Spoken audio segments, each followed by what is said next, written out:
right, so I'm going to be talking about the zero exponent law, which basically says that anything to the zero power is equal to 1. Doesn't matter if it's 5 equal to 1. Doesn't matter if it's x to the 0, y to the 0. Remember that every time you do this, that means that there's a times in between. So this first one turns into a 1 and the second one turns into a 1, which is 1 times 1 is 1.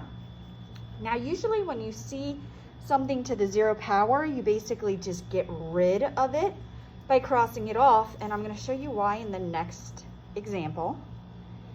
It's because this m to the 5, n to the 0, p to the 8, this n to the 0 is the only thing that turns into a times 1. And remember, when you times by 1, it doesn't change your problem.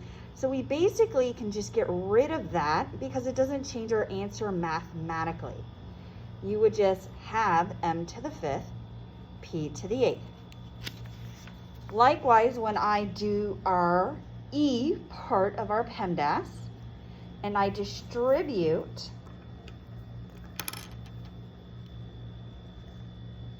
this, becomes 5 to the 0, x to the 0, y to the 0. And remember, these are just timesing, so this is a 1, cancels out, 1 cancels out, 1 cancels out. 1 times 1 times 1 equals 1. The only time I need a 1 is when there's nothing else there.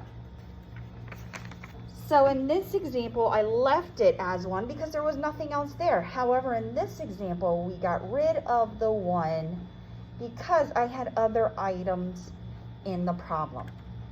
And that relates back to our division concept.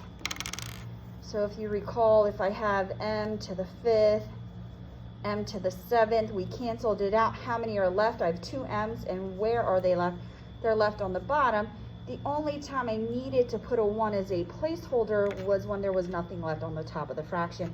Likewise, the only time I need a 1, not in this case, the only time I need a 1 is if there's nothing left in the problem.